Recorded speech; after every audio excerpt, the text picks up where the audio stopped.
news. This morning, a parent is suing the Palm Beach County School Board, claiming a teacher put up LGBTQ pride flags in a classroom and then refused to take them down. I'd really like the school to just focus on the same things that I was taught as a child and that made me a successful human being. What he decided to do with his son in that class, now the Parental Bill of Rights law is playing a role in the lawsuit.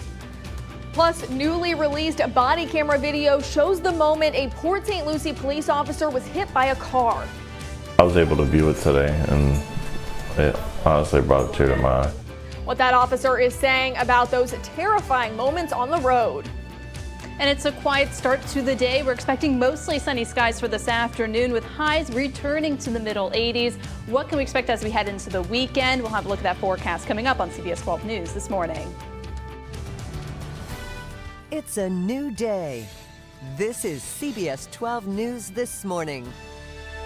Good morning and happy Wednesday to you. I'm Matt Lincoln. And I'm Sam Kerrigan. It's another nice, comfortable start to our Wednesday. Let's get right over to meteorologist Jen Collins with a look at that forecast. Oh, look at these temperatures currently sitting comfortable in parts of our inland areas in the lower 60s, even the upper 50s in areas like Belle Glade.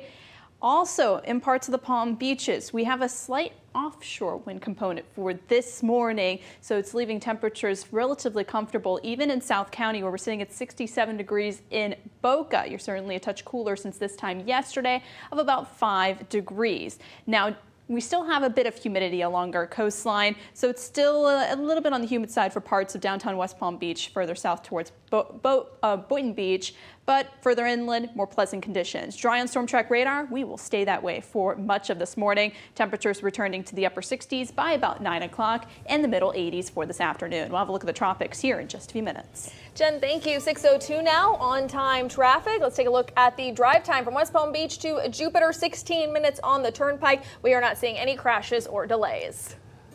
Well, this morning, the Palm Beach County School Board is facing a lawsuit that asks if putting up rainbow flags in their classrooms crosses a line. A father in Wellington is taking issue with a teacher displaying gay pride flags, saying it's a violation of new parental rights laws. And CBS 12's Danielle Ross at the live desk looking into that lawsuit for us. Danielle, what are you learning? Well, Matt and Sam, this new lawsuit cites Florida's Parental Bill of Rights, which was passed last year. This law states that parental rights are reserved without obstruction or interference from the state. It says specifically the right to direct the moral or religious training shall not be impacted. We spoke with the father filing this lawsuit. This is Frank Deliu. He says his 7th grade son was taking a computer class at Emerald Cove Elementary School, and the teacher was displaying rainbow flags.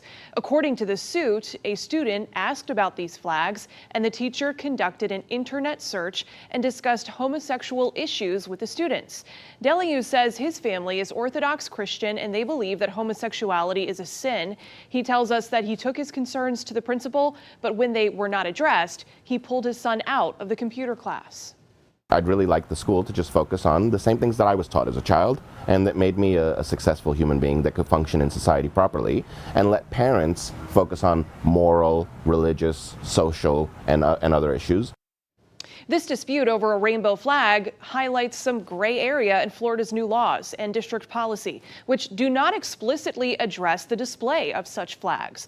The new parental rights and education law, which has been called the Don't Say Gay law, prohibits classroom instruction about sexuality that is not age appropriate, but we are still lacking clear guidance from the state about what exactly that entails. And we did reach out to the Palm Beach School District for a comment, but they said they could not provide one due to the pending litigation. Matt?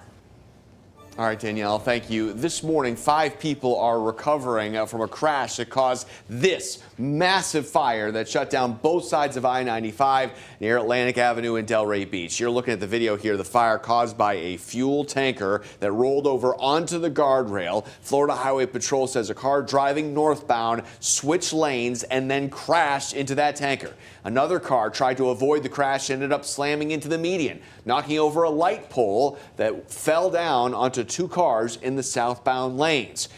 Now, this is video put after the fire was put out after it had been burning for about 40 minutes.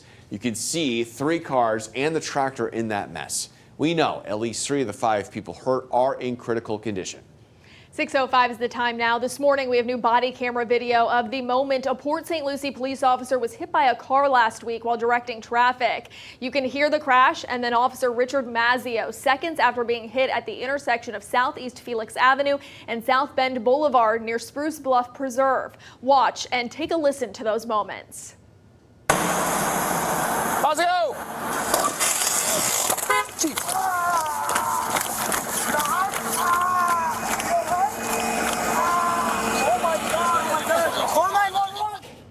Another angle from Officer Mazzio's body camera shows the impact caused him to roll onto the hood of the car. You see it right there, and then he lands on the grass. This morning, we are hearing from Officer Mazzio for the first time since that terrifying experience. It hit me from my side to my back area, and I hit the bumper, and the bumper cut my knee, and I went on top of the car, on top of the windshield, and flew into the swell. We know the driver who hit him did not run off and was not injured. Right now, Officer Mazzio is on leave as he continues to recover. Also this morning, deputies in Palm Beach County are now carrying Narcan. That's a nasal spray that can help revive people who overdose on opioids. The sheriff's office now has more than 2,000 deputies equipped with this life-saving drug. CBS 12's Danny Travis is live from the sheriff's office in West Palm Beach. All right, Danny, this has been in the works between the county and the sheriff's office for a really long time. Matt, Sam, that's right. And for those of you who don't know what Narcan is or what it looks like, it comes in a pack like this. This is easily accessible for deputies to carry on themselves or in their patrol cars. And while it may look small and simple, deputies say this is a life-saving tool to help revive overdose victims. This comes after Sheriff Rick Bradshaw requested $200,000 back in August from county commissioners, saying that's how much it would cost to get access to Narcan. And when that didn't happen, PBSO looked into local resources in our area to get Narcan for free. Bradshaw says their department obtained Narcan from the state's Department of Health, helping emergency responders obtain support, or the HEROES program, at absolutely no cost. Now, some promising news for groups like Southeast Florida Recovery Advocates. They feel like their voices were heard after fighting for years to get deputies to change this policy. Like, I get goosebumps talking about it now because oftentimes the police do arrive before fire rescue, and those seconds are so crucial. So now lives will be saved, families will be healed. Palm Beach County Medical Examiner's Office reports the number of drug overdose deaths between January and March of this year was up 31% from the same time last year, and a key component in this battle, carrying Narcan. Now, we did reach out to the Palm Beach County Sheriff's Office for comment on this achievement, but we did not hear back this morning. Matt, Sam, back to you. Danny, thank you. 6:08 is now the time, and in just hours, people living in Martin County will be able to make their voice and their vote count for the November elections. Early voting starts this morning to cast your ballot in the race for governor, Senate, and state representative positions. Now, you can go to any of the locations that you see on your screen right now. You will need to bring a current and valid photo and signature ID. These sites open at 8 a.m. And this morning, a new poll from the University of South Florida shows how voters feel ahead of the state's biggest races. In the race for governor, 52% have a favorable view of Governor DeSantis compared to a 31% for Democratic challenger Charlie Crist. In the Senate race, 40% have a favorable view of incumbent Republican Senator Marco Rubio. His challenger, Democratic Representative Val Demings, has a 33% favorability rating. The survey included 600 Floridians and was conducted between October 14th and the 23rd. Well, this morning we are learning a judge has ruled against the DeSantis administration in a legal fight over documents on the decision to fly migrants from Texas to Martha's Vineyard. The Florida Center for Government Accountability argues the governor's office did not follow the state's public records law by failing to disclose those documents. The judge ruled in the group's favor, demanding the administration hand over the proper flight records within 20 days. The DeSantis administration tapped into $12 million that the legislative provided to transport these undocumented immigrants from Florida. 6:10 is now the time. Florida's home insurance crisis turning into a nightmare for homeowners.